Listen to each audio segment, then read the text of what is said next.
Assalamu alaikum wa rahmatullahi wa barakatuh. Barkanku da shuwa Yadda. A yau za mu nuna muku yadda za ka mai da website ɗinka zuwa mobile app. Amma kafin mu shiga wannan bidiyo, ka daure kai mana like, kai mana subscribing, sannan ku danna wani alamar ƙararrawa domin sababbin shirye-shiryenmu da zarar mun dora. Mun gode.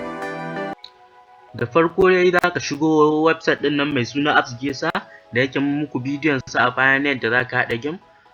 Yanzu kuma za ka shigo nan, za ka danna akan plus ɗin nan yadda muka yi wancan. Idan baka kalli wancan bidiyon ba, ka daure ka je ka kalla yadda ake haɗa game. Za ka tafi nan individual,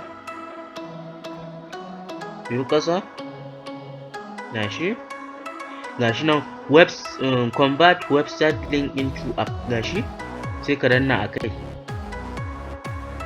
Gashi za ka danna a kai, zai kawo ka kamar nan. Za ka zo ka kwafo link ɗin website ɗinka ko blog ɗinka ko ma meye dai. Gashi na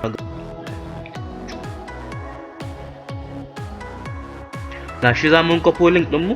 Gashi nan, bara mu zo nan sai mu paste. Na browser tam, bara mu zo mu paste.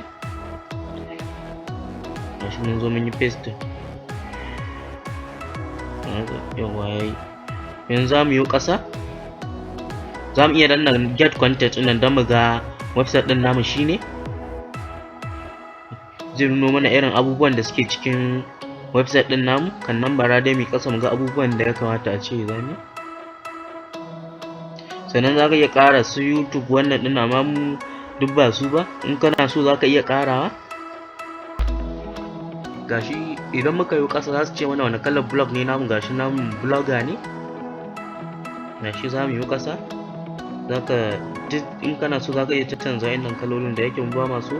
Duk wa'innan abubuwan action bar, chat bar ɗin nan, in kuna so duk za ku iya danna. Kawai za ku zo ku danna akan next ɗin nan. Gashi za mu ba da application ɗin suna, gashi Yadda, za mu danna a kai. Sun ba mu icon, idan muna so za mu iya canza. Idan ba ka so za ka zo ka danna akan custom ɗin nan ka canza. Mu muna son wannan, bara mu danna a kai, ba mu danna akan create. Yanzu gashi application ɗin namu yana wani loading, zai gama. Za mu ga application ɗin namu na yana generating. Gashi na yana generating. Bara mu ƙasa, da yake ma bai gama generating ba. Idan ku ga yawwa ya gama generating, za ka zo kawai ka danna download app apk. Gashi sai ka danna a kai download apk. Na sha kama nan,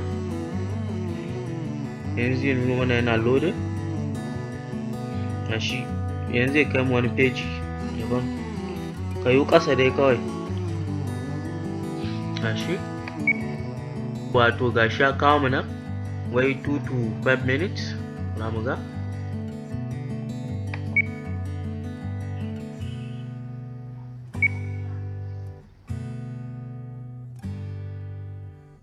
na download. za mu je cikin inda muka yi download ɗin shi. Wato ga application ɗin namu nan ya gama. mu danna akan install. Mun danna, yanzu zai fara mana installing. Yawwa ya gama mana installing. Yanzu za mu je ka application ɗin mu, duk za mu danna a kai. Gashi zai shiga mana. Yanzu zai kawo mana daidai normal cikin website ɗin mu. Bara ku gan shi. Nan ya kawo, kun ga duk darasan da muka yi. Gashi duk kun gan su. Gashi ba ku ga website ɗin namu ma shi ma. Gashi nan kun gani, duk ba bambanci. Kun gani, za ka iya mai da website ɗinka application for free a nan. Kun gani, wannan hanya ce mai kyau. To duka a nan muka kawo ƙarshen wannan shiri namu. Da Allah ku daure ku mana like, ku mana subscribe, ku danna